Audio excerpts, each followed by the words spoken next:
നമസ്കാരം. Speed news. Suresh Gopi cabinet പദവിയുള്ള കേന്ദ്രമന്ത്രിയായി ഞായറാഴ്ച സത്യപ്രതിജ്ഞ ചെയ്യും. ഞായറാഴ്ച വൈകിട്ട് 6 മണിക്ക് രാഷ്ട്രപതി ഭവനിലാണ് മോദി സർക്കാരിന്റെ സത്യപ്രതിജ്ഞാ ചടങ്ങ്. ഏതു വകുപ്പാണ് നൽകുക എന്ന തീരുമാനമായിട്ടില്ല. അവസാനിക്കാതെ തൃശൂരിലെ കോൺഗ്രസ് പോസ്റ്റർ യുദ്ധം. അനിൽ അക്കര, MP വിൻസെന്റ് എന്നിവർക്കെതിരെ DCC ഓഫീസിന് മുൻപിൽ വീണ്ടും പോസ്റ്ററുകൾ. അനിൽ അക്കര BJP ഏജന്റാണെന്ന് ആരോപണം. പൂവത്തൂരിൽ സ്വകാര്യ ബസും സ്കൂട്ടറും കൂട്ടിയിടിച്ച് വിദ്യാർത്ഥിക്ക് ദാരുണാന്ത്യം. പൂവത്തൂർ രായമ്മരക്കാർ വീട്ടിൽ അബ്ദുമോൻ മകൻ 18 വയസ്സുള്ള മുഹമ്മദ് സഫറാണ് മരിച്ചത്. പാലുവായി വിസ്ഡം കോളേജിലെ 1ാം വർഷ ഡിഗ്രി വിദ്യാർത്ഥിയാണ് മുഹമ്മദ് സഫർ. ചാലക്കുടി മേച്ചിറയിൽ പിക്കപ്പ് വാനും ബൈക്കും കൂട്ടിയിടിച്ച് ബൈക്ക് യാത്രികനായ യുവാവ് മരിച്ചു. വെള്ളിക്കുളങ്ങര ആരാംപറമ്പിൽ രാജു മകൻ 23 വയസ്സുള്ള രഞ്ജിത്താണ് മരിച്ചത്. അതിരപ്പള്ളി കണ്ണംകുഴിയിൽ വീട്ടുപറമ്പിലെ കിണറ്റിൽ വീണ പുലിയെ വനപാലകർ രക്ഷപ്പെടുത്തി. പേടിക്കേരി ഷിബുവിന്റെ കിണറ്റിലാണ് പുലി വീണത്.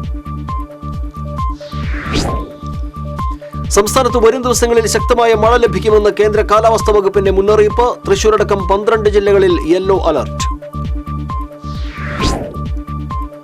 പീച്ചി KFRI ക്വാർട്ടേഴ്സ് കോമ്പൗണ്ടിൽ നിന്നിരുന്ന 2 വൻമരങ്ങൾ കടപുഴകിയ റോഡിന് കുറുകെ വീണ് ഗതാഗതം തടസ്സപ്പെട്ടു. ഫയർഫോഴ്സും നാട്ടുകാരും ചേർന്ന് മണിക്കൂറുകൾ നീണ്ട പരിശ്രമത്തിനൊടുവിലാണ് മരങ്ങൾ മുറിച്ചു നീക്കി ഗതാഗതം പുനഃസ്ഥാപിച്ചത്.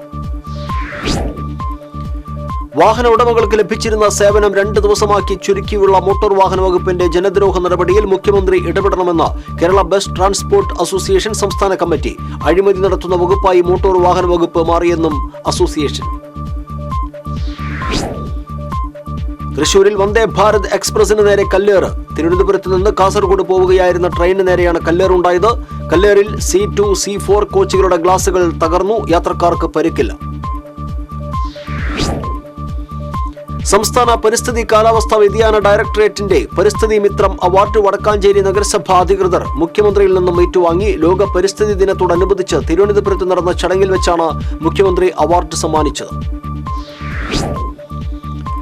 മാള ബ്ലോക്ക് പഞ്ചായത്ത് പ്രസിഡന്റായി CPI പ്രതിനിധി രേഖ ഷാൻഡിയെ തെരഞ്ഞെടുത്തു. എതിർ സ്ഥാനാർത്ഥിയായ കോൺഗ്രസ് പ്രതിനിധി സിൽവി സേവരനെ 3-നെതിരെ 8 വോട്ടുകൾക്കാണ് പരാജയപ്പെടുത്തിയത്. കൊടുങ്ങല്ലൂർ KKTM ഗവൺമെന്റ് കോളേജ് വിദ്യാർത്ഥികൾക്കും അധ്യാപകർക്കും പൊതുജനങ്ങൾക്കുമായി 4 വർഷ ബിരുദ കോഴ്സിനെ സംബന്ധിച്ച് സംശയ നിവാരണ ക്ലാസ് സംഘടിപ്പിച്ചു. അഡ്വക്കേറ്റ് VR സുനിൽകുമാർ MLA ഉദ്ഘാടനം ചെയ്തു. കടമ്പോട് ALP സ്കൂളിൽ നിർമ്മിക്കുന്ന പാചകപ്പുരയുടെ നിർമ്മാണോദ്ഘാടനം MLA നിർവഹിച്ചു. KK രാമചന്ദ്രൻ MLAയുടെ പ്രാദേശിക വികസന ഫണ്ടിൽ നിന്ന് അനുവദിച്ച 13.5 ലക്ഷം രൂപ ചിലവിലാണ് കെട്ടിടം നിർമ്മിക്കുന്നത്. എടത്തിരുത്തി സർവീസ് സഹകരണ ബാങ്കിന്റെ ആഭിമുഖ്യത്തിൽ വിദ്യാഭ്യാസ അവാർഡ് വിതരണവും പ്രതിഭാ സംഗമവും നടത്തി. പഞ്ചായത്ത് പ്രസിഡന്റ് TK ചന്ദ്രബാബു ഉദ്ഘാടനം ചെയ്തു. കേരള വ്യാപാരി വ്യവസായി ഏകോപന സമിതി ചന്ദ്രാപിന്നി യൂണിറ്റ് വാർഷിക പൊതുയോഗം ജില്ലാ പ്രസിഡന്റ് KV അബ്ദുൽ ഹമീദ് ഉദ്ഘാടനം ചെയ്തു. യൂണിറ്റ് പ്രസിഡന്റ് UU രവീന്ദ്രൻ അധ്യക്ഷനായി. ഗുണ്ടാപിരിവ് നൽകാത്തതിന്റെ പേരിൽ അന്തിക്കാട് ആൽ സെന്ററിൽ നടത്തിയിരുന്ന കട അടിച്ചു തകർത്തവർക്കെതിരെ പോലീസ് ഇതുവരെയും നടപടിയെടുത്തില്ലെന്ന് പരാതിക്കാരൻ. പോലീസ് നടപടിക്കെതിരെ പോലീസ് കംപ്ലൈന്റ് അതോറിറ്റിയിൽ പരാതി നൽകിയതായും DGPക്ക് പരാതി നൽകുമെന്നും പരാതിക്കാരന്റെ അഭിഭാഷകൻ അറിയിച്ചു. Society of Saint Vincent de Paul Thrissur central കൗൺസിലിന്റെ ആഭിമുഖ്യത്തിൽ ഞായറാഴ്ച തൃശൂരിൽ വിൻസെന്റ് ഡി പോൾ ഇന്റർനാഷണൽ പ്രസിഡന്റിന് സ്വീകരണവും പ്ലാറ്റിനം ജൂബിലി ഭവന സമുച്ചയ സമർപ്പണവും ഡയാലിസിസ് പദ്ധതി ഉദ്ഘാടനവും നടത്തും. ഉച്ചതിരിഞ്ഞ് 3:30 Kuriachira saint Joseph model higher secondary സ്കൂളിൽ നടക്കുന്ന ചടങ്ങ് അതിരൂപത ആർച്ച് ബിഷപ്പ് മാർ ആൻഡ്രൂസ് താഴത്ത് ഉദ്ഘാടനം ചെയ്യും. ചേർപ്പിൽ വൈദ്യുതാഘാതമേറ്റ് കറവ പശുക്കൾ നഷ്ടമായ കർഷകന് മിൽമ ധനസഹായം നൽകി.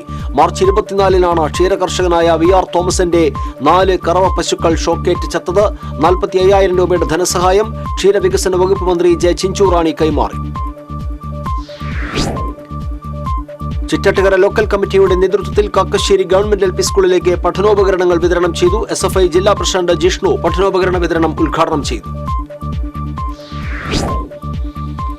വെങ്കിടങ്ങ് കണ്ണോത്ത് സൽസബിൽ അറബിക് കോളേജിൽ പ്രവർത്തിക്കുന്ന സ്കൂൾ ഓഫ് ഖുറാനിൽ പുതിയ ബാച്ചിന്റെ പ്രവേശനോത്സവം നടന്നു. KATF തൃശൂർ ജില്ലാ ജനറൽ സെക്രട്ടറി PM മുഹ്സിൻ ഉദ്ഘാടനം ചെയ്തു. ഹരിതം സഹകരണം പദ്ധതിയുടെ ഭാഗമായി ചിറ്റട്ടുകരയിൽ മികച്ച ഇനം പ്ലാവിൻ തൈകൾ നട്ടു. എളവള്ളി പഞ്ചായത്ത് പ്രസിഡന്റ് ജിയോ ഫോക്സ് ചാവക്കാട് സർക്കിൾ തല പ്ലാവിൻ തൈകളുടെ നടിയിൽ ഉദ്ഘാടനം നിർവഹിച്ചു. എനമക്കൽ സെന്റ് ജോസഫ് ഹൈസ്കൂളിൽ മയൂര നൃത്തത്തിന്റെ പകിട്ടിൽ ബ്ലൂമിംഗ് ബഡ്സ് എന്ന കുട്ടികളുടെ പാർക്ക് തുറന്നു നൽകി. ഫോക്ലോർ അവാർഡ് ജേതാവ് രാജീവ് വെങ്കിടങ്ങാണ് മയൂര നൃത്തമാടി പാർക്ക് ഉദ്ഘാടനം ചെയ്തത്. തൃശൂർ വിവേകോദയം സ്കൂളിലെ merit day police academy director ADGP P. Vijayan ഉദ്ഘാടനം ചെയ്തു. SSLC +2 പരീക്ഷയിൽ മുഴുവൻ വിഷയത്തിലും A+ നേടിയ വിദ്യാർത്ഥികളെ ചടങ്ങിൽ അനുമോദിച്ചു. സ്പീഡ് ന്യൂസ് പൂർണ്ണമാകുന്നു. നമസ്കാരം.